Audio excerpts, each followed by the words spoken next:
Oh man, let's go. Coach Colin here, Sold On For Sale podcast. JD Vance sitting down with Hannity.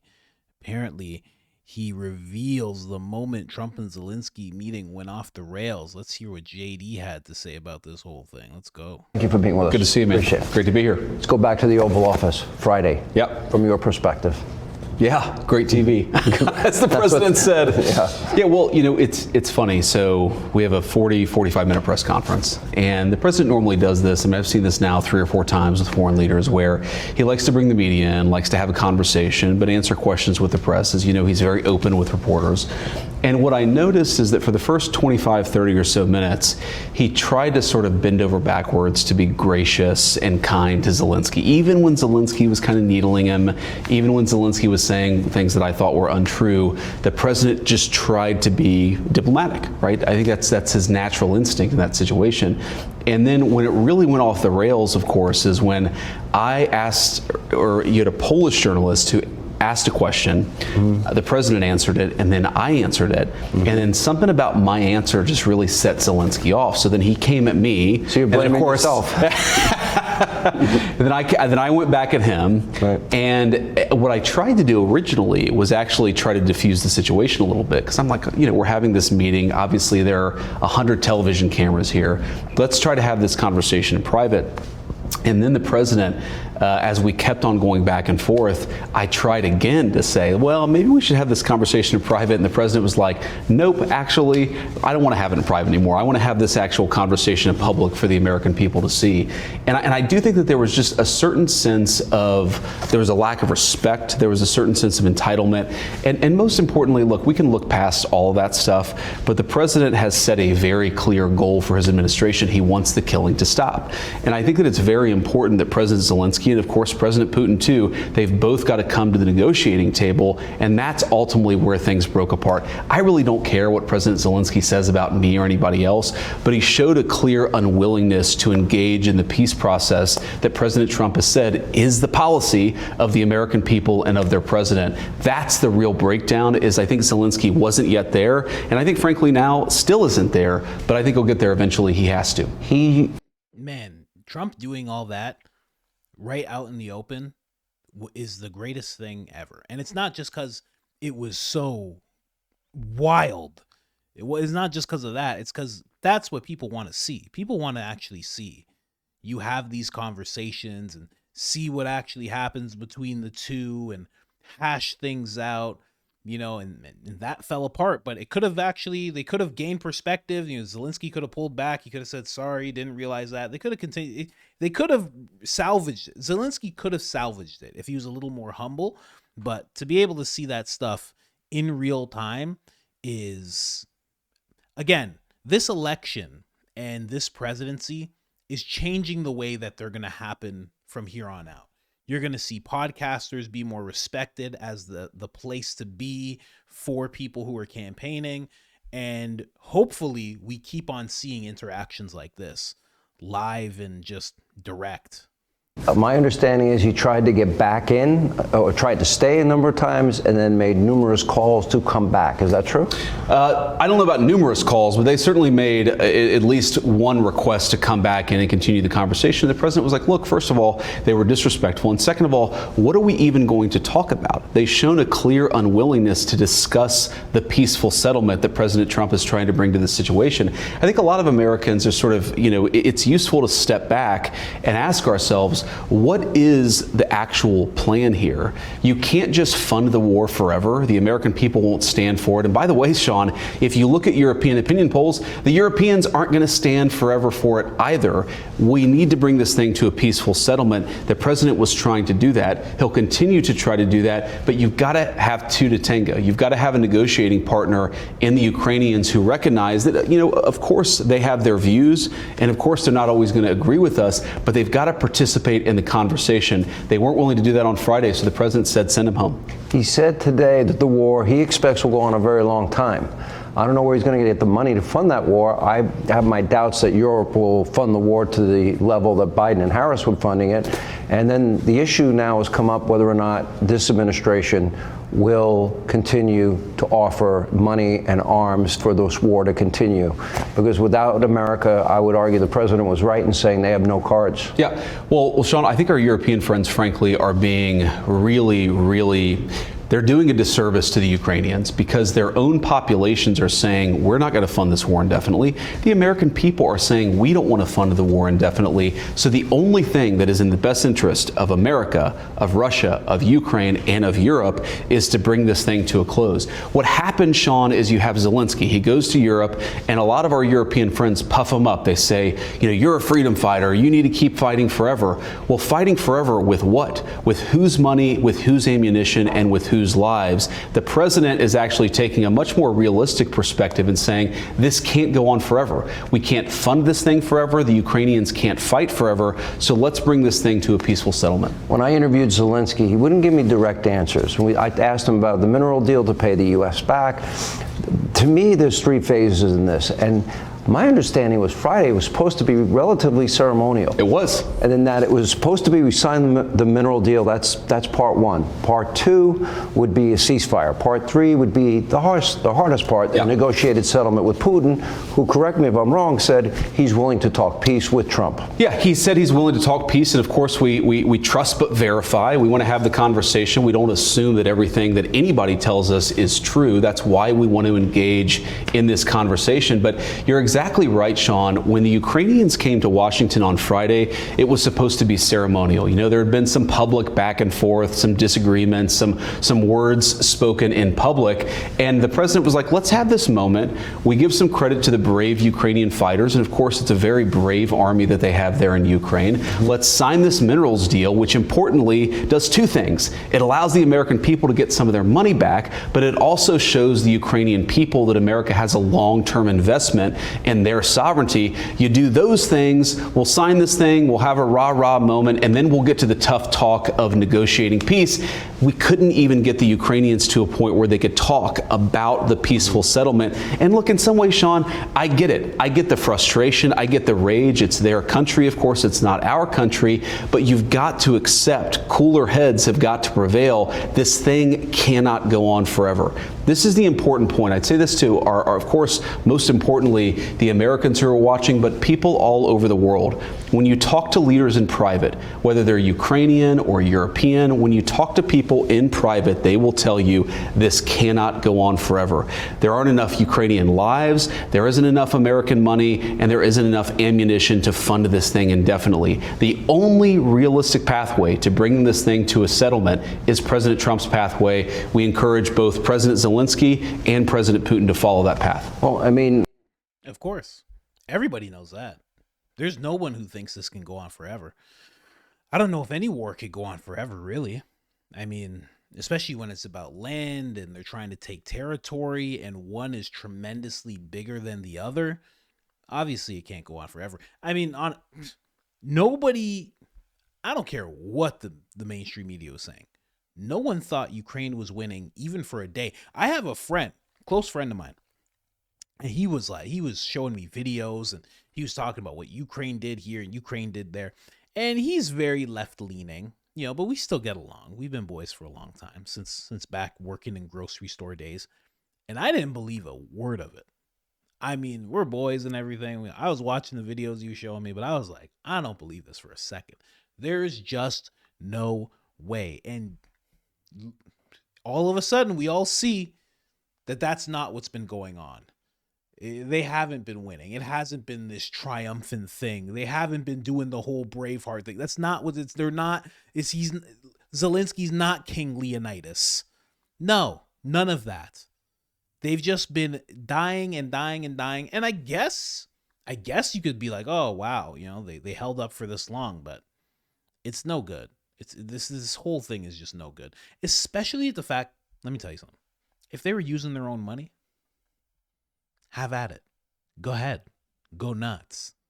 Paint your faces blue and yellow. Go for it. But you're using another country's money. And I don't care if that money's allocated. It shouldn't have been allocated. Man, that's Kensington, Philadelphia, man. Throw $10 billion at Kensington, Philadelphia and just fix a little bit of America. Maui, East Palestine. There's so many places, man. Come on. Hundreds of billions of dollars have been spent, and this came up in the discussion Friday. The Biden administration called Putin every name in the book, and they've been trying to get the president. And he still invaded anyway. Okay, he still invaded anyway. Well, remember, it depends if it's a minor incursion. Let's go back to that moment, which I thought as troops were amassing on the border. Yep. But I go back and I think about this. And Biden spent all of this money, called Putin, all of these names. The media and the Democrats, they want Donald Trump to call him names. And the president addressed that. Thing. And then he's supposed to call him and say, Vladimir, you ready to talk a peace now? Yeah. That's not going to work. No, it's diplomacy one-on-one. I have to say, 100%. And that's why when RFK was running for president, I was like, this guy's not going to win, and he's not in the right mindset to actually be president, because he was calling Vladimir Putin a monster, a thug, a dictator. He was calling him all these names in one sitting. It wasn't even over a span of time. In one 5-minute chunk, calling him all these terrible names. It's like, how are you going to negotiate with this guy? How's that going to go? That's why Trump always says President China's smart. Vladimir Putin's smart. You have to look at them and say that they're smart, because you have to get along with these people. You're doing it for a country. You have to humble yourself as a man. You're doing it for your entire nation. On 101, right, is you have to have a reasonable relationship with somebody to be able to even start the conversation. We have to remember, Sean, Ukraine, half of the country, a third of the country is totally destroyed. The economy is depressed. You've got hundreds of thousands of dead Ukrainians. Of course, a lot of dead Russians as well. The president wants to negotiate a settlement. How can you negotiate if you can't even talk to somebody? And that's what he said. He's not saying, like, nobody's suggesting, as Secretary Rubio said, no one is suggesting that we give the Nobel Peace Prize to Vladimir Putin.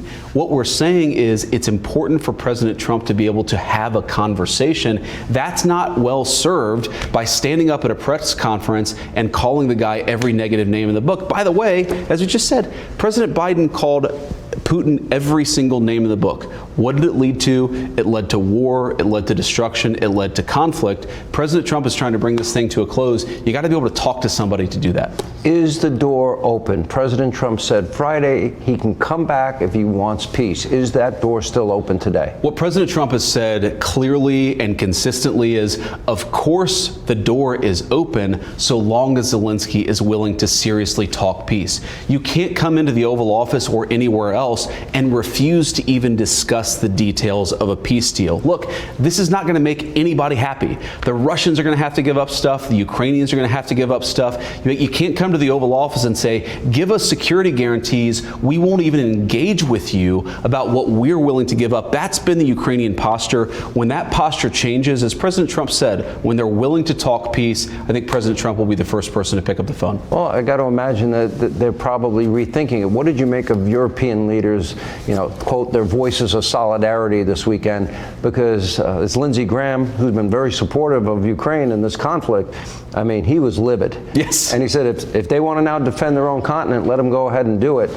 Good luck to them. Yeah, and my message to the Ukrainians, by the way, to President Zelenskyy is, when you've lost Lindsey Graham, that means you need to come to the negotiating table and recognize Donald Trump is the only game in town. He's the only person who I think has a meaningful plan to save that country. But, Sean, here's the problem with the Europeans. And a lot of these guys are our friends. They're our allies.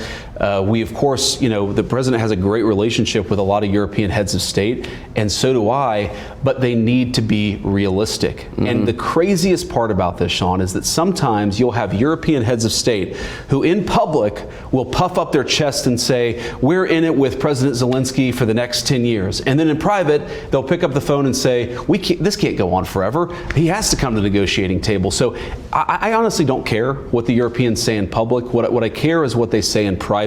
And what they need to be saying to President Zelenskyy is, this can't go on forever. The bloodshed, the killing, the economic devastation, it's making everyone worse off. The only pathway, I think, back to peace and prosperity is what the president is trying to accomplish. And now we look back in time. And just so you know, the UK gave $2.6 billion to Ukraine, at pretty much around the same time JD was doing this interview. So pretty much going against what he's talking about right now. France and the UK have been trying to talk to the Ukraine, to Zelenskyy, and apparently the UK Prime Minister, and again, I made a whole video. It's the ultimate F around and find out moment. You know, Trump masterfully breaks Zelenskyy, because that's really what this is at the end of the day. This is at the end of the day the art of the deal. And you know, the deal could either be peace for Ukraine, or the deal could be we have a better relationship with Russia. Can't really tell right now. I think Trump's willing to take either right now. But the UK Prime Minister, in that video, I found out he even announced, he's like, we're willing to put boots on the ground and planes in the sky. He's like, we just need the backing from the US. It's like, what? It's like no one's hearing Trump. None of those guys in Europe are hearing Trump. It's actually silly. And it's funny because JD's saying in private, they know that this can't go on forever. So really, what's their end game, you know?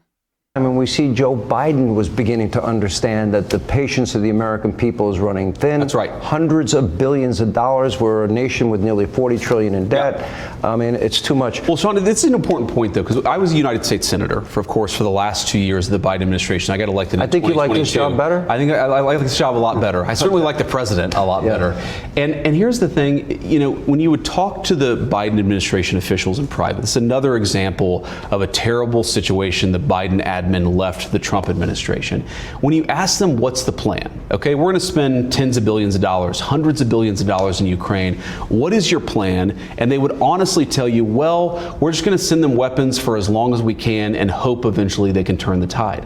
Hope is not a strategy. Throwing money and ammunition at a terrible conflict, that is not a strategy. The only guy in town with a strategy is the President of the United States, and everybody needs to follow his lead. What scares me is Zelenskyy, when he says it's going to go on for years, how many more lives are going to be lost? He's not going to have a country to save at the end of that. The minerals deal would have provided the monies to rebuild their country and a strong U.S. presence and maybe European troops as well. And this is an important part of it. The president knows that, look, if you want real security guarantees, if you want to actually ensure that Vladimir Putin does not invade Ukraine again, the very best security guarantee is to give Americans economic upside in the future of Ukraine. That is a way better security guarantee than 20,000 troops from some random country that hasn't fought a war in 30 or 40 years. The security guarantee and also the economic guarantee for Ukraine is to rebuild the country and ensure that America has a long-term interest. You're not going to do that if you come to the Oval Office, insult the president, and refuse to follow his plan for peace. If he called, and I hate hypothetical questions, sure, forgive me. If he called tomorrow and said, I am ready to adopt your plan for peace, he can come back? I think that if he called and had a serious proposal for how he was going to engage in the process, look, there are details that really matter that we're already working on with the Russians. We've already talked with some of our allies. He needs to engage seriously on the details. I think once that happens, then absolutely we want to talk to the Ukrainians. Are you convinced Putin and the Russians are willing to meet them, I don't want to say the word halfway, they're willing to do their part to achieve a negotiated settlement? Am I convinced? No. But do I think that there's a real pathway? You got to trust but verify. You've got to engage in the negotiation. You've got to see what steps people are willing to take. This is another thing, Sean, obviously I'm biased because I really love the guy.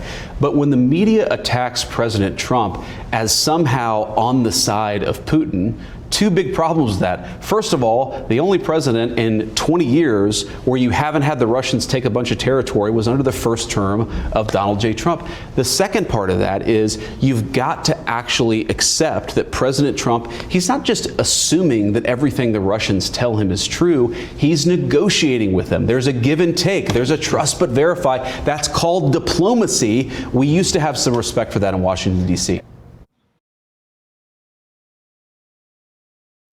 JD Vance, ladies and gentlemen, JD Vance. That is very true. And, you know, in another video that I just did, I just finished doing another one. What did I name that one? Trump secures $100 billion and 25,000 jobs. You know, he talks about in that whole thing, he goes on a little bit of a rant, a little bit of that weave that they talk about that he does. And he's talking about, he's like, Obama gave Russia this. Biden gave him this. Bush gave him this. He goes, what did they get from me? Nothing but javelins, They just got javelins and sanctions. That's all they got from me. And it's very true. And then at the same time, they point at him and they say he's a puppet of Russia. It's interesting. You know, one guy, one deranged, I don't even know who this guy is. I think he was a former Biden advisor or official or something. He's saying that Trump administration is just an arm of the Kremlin. It's just, it gets so old. It's not even, it's just not even funny anymore, you know? You know, like I got a baby, and the baby has this thing that they do. They go like this, they go like this, and they go, oh, oh. And the baby doesn't have anything in its fingers. Okay? Go like, pick up nothing. And they go, the baby goes like this. And I go, what do you got? And the baby runs off. Baby just wants me to chase him. And it's a baby, so it's fine. It's cute. But if the baby's still doing that when they're 15, I'm going to have a problem. That's all I'm saying. You know what I mean? Anyway, that was JD breaking his silence on the whole thing.